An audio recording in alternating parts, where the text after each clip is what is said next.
পরিবর্তনের জমানাতে ও শিক্ষায় দলতন্ত্রে সেই চেনা ছবি। কলেজ পরিচালন সমিতির মাথায় শুধুমাত্র বিজেপির সাংসদ বিধায়কেরা। 247টি কলেজের তালিকা প্রকাশ করেছে উচ্চশিক্ষা দপ্তর। সেখানে দেখা যাচ্ছে কলেজে কলেজে মমতা জমানার প্রতিচ্ছবি বিজেপি আমলেও।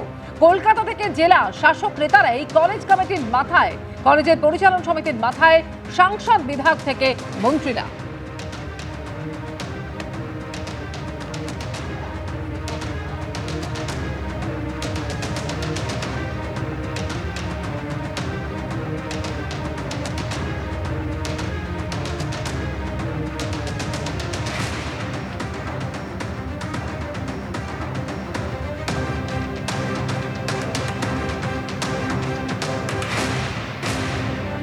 কলেজ পরিচালন সমিতির সভাপতির যে তালিকা ঘোষণা করা হয়েছে, তালিকা প্রকাশ করা হয়েছে, সেখানে প্রায় সবেতেই রয়েছে বিজেপির নির্বাচিত জনপ্রতিনিধিরা, মন্ত্রী, সাংসদ, বিধায়করা। রাজ্যের অর্থমন্ত্রী স্বপন দাশগুপ্তকে 3টি কলেজের পরিচালন সমিতির সভাপতি করা হয়েছে। শিল্পমন্ত্রী তাপস রায়, তিনি 3টি কলেজের গভর্নিং বডির সভাপতি হয়েছেন। শারদ মুখোপাধ্যায় রাজ্যের স্বাস্থ্যমন্ত্রী, তাকে 2টি কলেজের পরিচালন সমিতির মাথায় বসানো হয়েছে। অগ্নিমিত্রা পাল 1টি কলেজের পরিচালন সমিতির সভাপতি হয়েছেন। বিজেপি বিধায়ক সর্বরী মুখোপাধ্যায়কে 2টি কলেজের গভর্নিং বডির প্রেসিডেন্ট করা হয়েছে। শুধু মন্ত্রী বিধায়কেরা নন, বিজেপি সাংসদ কেন্দ্রীয় শিক্ষা প্রতিমন্ত্রী সুকান্ত মজুমদার, তিনি 2টি কলেজের গভর্নিং বডির সভাপতি হয়েছেন।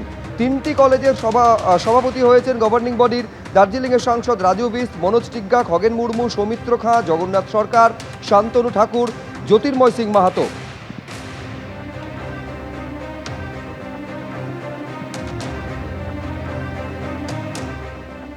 এতদিন ধরে যারা তৃণমূল কংগ্রেসের সরকারকে ব্লেম দিত যে এরা কোনো জায়গা ছাড়ে না, বিরোধীদের সম্মান করে না, বিরোধীদের কোনো জায়গাতে তাদের স্পেস দেওয়া হতো না, আমাদের দেয়নি তা নিয়ে দুঃখ নেই। কারণ বিজেপির পরিচালিত সরকার, তৃণমূল পরিচালিত সরকার যা করেছে তারাও তাই করছে। 247টি কলেজের যে তালিকা প্রকাশ করা হয়েছে, যেখানে দেখা যাচ্ছে যে পরিচালন সমিতির মাথায় রয়েছেন শুধুমাত্র বিজেপির সাংসদ বিধায়কেরা। কলেজে কলেজে মমতা জমানার প্রতিচ্ছবি দেখা যাচ্ছে বিজেপি আমলেও। আর এ প্রসঙ্গে রাজ্যের মন্ত্রী দিলীপ ঘোষ, তিনি বলছেন কে যোগ্য সেটা সরকার ঠিক করবে। কলেজ পরিচালন সমিতির মাথায় কে, এই প্রসঙ্গে এমনই মন্তব্য করেছেন দিলীপ ঘোষ।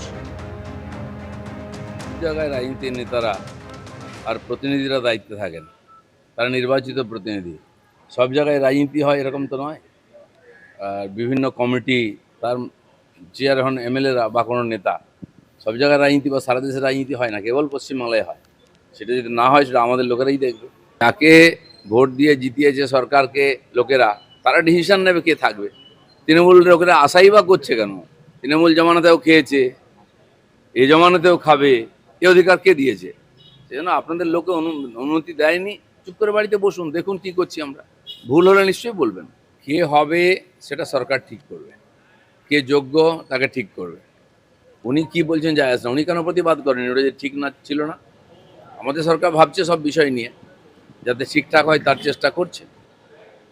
গত 15 বছরে যে ছবি দেখা গেছিল, সেই ছবিরই পুনরাবৃত্তি এই আমলেও দেখা যাচ্ছে। কলেজ পরিচালন সমিতির সভাপতির মাথায় বসছেন শাসক দলের নির্বাচিত জনপ্রতিনিধিরা। তা নিয়ে কালীঘাট তৃণমূলের বিধায়ক কুণাল ঘোষ কি বলছেন, আসুন একবার শুনি। শিক্ষাক্ষেত্রে রাজনীতির প্রভাব থাকবে না বিজেপি বলেছিল, এবং তৃণমূল কংগ্রেসকে বা সরকারকে আঙুল দেখিয়ে তর্জনী নিক্ষেপ করে বলা হয়েছিল কেন শিক্ষা প্রতিষ্ঠানগুলিতে রাজনৈতিক লোকেরা থাকবেন, এইসব বলেছিল। এর বেলা মনে পড়ছে না শিক্ষা প্রতিষ্ঠানে বিজেপির দখলদারি নিয়ে? পরিবর্তনের জমানাতেও দেখা যাচ্ছে শিক্ষায় দলতন্ত্রের সেই চেনা ছবি। কলেজ পরিচালন সমিতির মাথায় বসানো হলো শুধুমাত্র বিজেপির সাংসদ বিধায়কদের, এছাড়াও মন্ত্রীদেরও।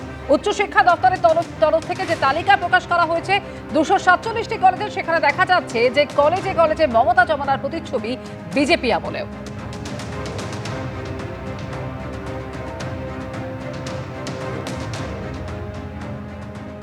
আমরা বলেছি যে শিক্ষাঙ্গনকে আমরা রাজনীতি মুক্ত করব।